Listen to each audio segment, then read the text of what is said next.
સ્વાગત છે આપનું અને માર્કેટનો એક વ્યૂ લઈ લઈએ વિરાટ સૌથી પહેલાં, કારણ કે મંથલી એક્સપાયરી ઘણી મહત્વની સિરીઝ બજાર માટે રહી.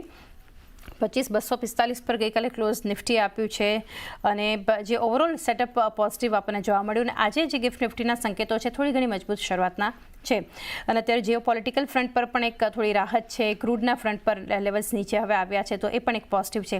કઈ રીતે જોઈ રહ્યા છો બધા સેટઅપ વચ્ચે માર્કેટને? સો વેરી ગુડ મોર્નિંગ ચાંદનીજી. જે રીતે તમે કહ્યું કે એક પોઝિટિવ નોટ પર શાયદ આપણને ઓપન થતા જોવા મળી શકે આજનું માર્કેટ, કારણ કે ગ્લોબલ સેન્સમાં પણ જોઈએ તો યુએસ માર્કેટ પોઝિટિવ નોટ પર ક્લોઝ થતું જોવા મળ્યું છે. એશિયન માર્કેટ તરફથી પણ આપણને એક પુશ બનતું જોવા મળી રહ્યું છે, જ્યાં વધારે નહીં પણ 30 પોઈન્ટના ઉછાળા સાથે અત્યારે ગિફ્ટ નિફ્ટી આપણને કારોબાર કરતું જોવા મળી રહ્યું છે. સેકન્ડલી વાત કરીએ નિફ્ટી સ્પેસિફિકલી, તો નિફ્ટીમાં આપણે કાલના દિવસમાં ફરીથી જે 25,200 હાર્ડલ માર્ક્સ છે એની ઉપર આપણને ક્લોઝિંગ આપતું જોવા મળ્યું. છેલ્લા ઘણા સમય બાદ આપણને આ લેવલ્સ પર ક્લોઝિંગ આવતું જોવા મળ્યું છે, જે બહુ પોઝિટિવ સાઇન છે અત્યારના ઇન્ડેક્સ માટે. નીચેની સાઈડ પર વાત કરીએ તો કંઈક ને કંઈક 25,100 ની આસપાસના લેવલ છે, જે સારા સપોર્ટની જેમ કામ કરતા જોવા મળી શકે છે. અને ઉપરની સાઈડ પર જો વાત કરીએ તો 25,400 અને 25,500 એક ઇમિડિયેટ હર્ડલની જેમ કામ કરતા જોવા મળી શકે છે. તો એક બુલિશ આઉટલુક ડેફિનેટલી અહીંયાથી રાખવાની સલાહ રહેશે, કારણ કે જે રીતના કાલનું ક્લોઝિંગ આપણને આવતું જોવા મળ્યું છે, જીઓપોલિટિકલ ટેન્શન પણ થોડા ઈઝ થતા જોવા મળી રહ્યા છે, તો જેને કારણે કદાચિત આપણને બાઉન્સ બનતો જોવા મળે છે. 24,400 24,500 સુધીના લેવલ્સ આપણને એક્સપાયરીમાં બતાવી શકે છે. એક વ્યૂ ઓવરઓલ બનતો જોઈ રહ્યા છે એક માર્કેટ માટે. સ્ટોક સ્પેસિફિક આજે જ્યાં ફોકસ રાખવાનું છે વિરાટ, સૌથી પહેલાં પીબી ફિનટેક સાથે શરૂઆત કરીશું. બ્લોક ડીલ વિન્ડોમાં ખાસ એક નજર રાખવાની છે, કારણ કે 909 કરોડની બ્લોક ડીલ આજે શક્ય છે, જ્યાં ફાઉન્ડર હિસ્સો વેચી શકે છે. પીબી ફિનટેક માટે કઈ રીતે એક વ્યૂ આપશો? સો પીબી ફિનટેકની વાત કરીએ તો પીબી ફિન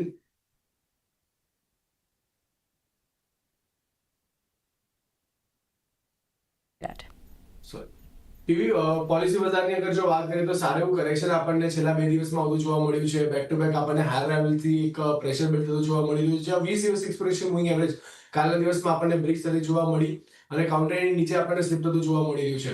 તો પોસિબલ છે કે અહીંયાથી જે નેગેટિવિટી છે, કે જે નેગેટિવ મોમેન્ટમ અત્યારે બનતું જોવા મળી રહ્યું છે, એક્સટેન્ડ થતું જોવા મળે.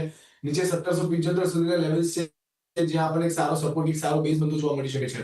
ફિલહાલ માટે આને તમે ધ્યાનમાં રાખીને ચાલી શકો છો. જો ઘટાડો આવે છે તો એક એન્ટ્રી પોઈન્ટ આપણને બંધી જોવા મળી શકે છે 1775 ની આસપાસના લેવલ પાસે, જ્યાં આપણે સ્ટોપ લોસ ઘણો મિનિમાઇઝ થતો જોવા મળ્યો છે, જ્યાં 1700 ની આસપાસના સ્ટોપ લોસ સાથે આપણે કારોબાર કરી શકીએ છીએ અને ઉપરમાં ફરીથી 1900 પ્લસ સુધીના લેવલ્સ આપણને બધા જોવા મળી શકે છે. તો ફિલહાલ માટે થોડું વેઇટ કરવાનું રહેશે. બાયોડિપની સ્ટ્રેટેજી ફોલો કરીને તમે પીવી ફિનટેક પર ધ્યાન રાખી શકો છો. તો એક વ્યૂ ખાસ છે કે પીબી ફિનટેક માટે એક ફોકસ રાખી શકો છો. નિમેશ ઠાકર.comના નિમેશ ઠાકર પણ હવે આપણી સાથે જોડાઈ ગયા છે. નિમેશ, ગુડ મોર્નિંગ, સ્વાગત છે આપનું અને માર્કેટનું એક સેટઅપ સમજી લઈએ ઓવરઓલ નિમેશ, કારણ કે આજે સિરીઝ એક્સપાયર થવા જઈ રહી છે, ત્યારે ઘણા બધા ફેક્ટર્સ આ સિરીઝમાં મહત્વના રહ્યા. ખાસ કરીને જીઓપોલિટિકલ ફ્રન્ટ પર જે ટેન્શન ઇરાન ઇઝરાયલ વચ્ચે આપણને જોવા મળ્યું, પરંતુ હાલ એક સીઝ ફાયર અને એ ટાઈમ પર આપણે જોયું લગભગ 80ની આસપાસ બ્રેન્ટનો જે ભાવ પહોંચ્યો હતો, જે લેવલ્સ પહોંચ્યા હતા, હવે ત્યાં પણ એક નરમાશ આવી છે, એટલે એક રાહત છે. ઇન્ડેક્સ પોઝિટિવ થયા છે ભારતીય બજાર માટે. સ્ટોક સ્પેસિફિક એક્શન એક પોઝિટિવ છે. કઈ રીતે જોઈ રહ્યા છો તમે બજારને? વેરી ગુડ મોર્નિંગ ચાંદની.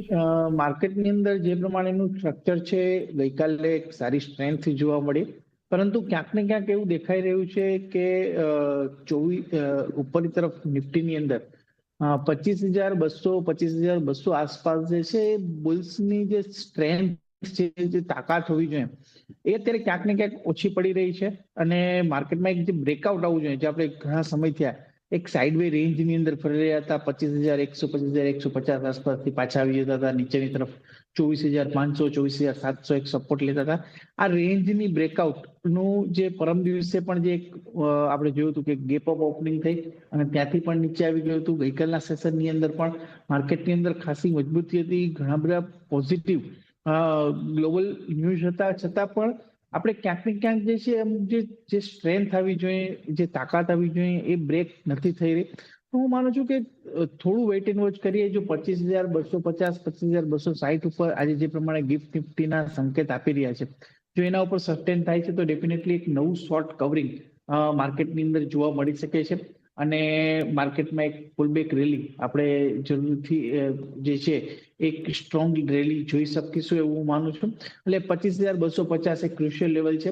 આજનું ક્લોઝિંગ ઘણું મહત્વનું રહેશે અને જો આજે આપણે 25,250 ઉપર સસ્ટેન થાય છે તો ડેફિનેટલી મારું માનવું છે કે નિફ્ટીની અંદર એક સારું બાઇંગ જે છે એ આવી શકે એવી સંભાવના દેખાઈ રહી છે. પર્ટિક્યુલરલી જોવા જઈએ તો જે પ્રમાણે બેંક નિફ્ટી અત્યારે કરી રહી છે, ગઈકાલના સેશનની અંદર પણ આપણે જોયું કે ક્યાંક ને ક્યાંક જે છે એ અંડર પરફોર્મ કરી રહી હતી. એટલે જ્યાં સુધી બેન્કિંગ સેક્ટર તરફથી સપોર્ટ નહીં મળે, જ્યાં સુધી આઈટી સેક્ટર તરફથી સપોર્ટ નહીં મળે, કારણ કે આ બે સેક્ટર એવા છે કે જેનું નિફ્ટીની અંદર વેઇટેજ જે છે એ મોર દેન 40% ઉપરનું વેઇટેજ છે. તો આ બે સેક્ટર જ્યાં સુધી નહીં ચાલે ત્યાં સુધી નિફ્ટીની અંદર આપણે સ્ટ્રોંગ મોમેન્ટમ નહીં જોઈ શકીશું. અને આ બંને સેક્ટર ઉપર જે છે હું માનું છું કે ઘણું નજર રાખવાનું રહેશે.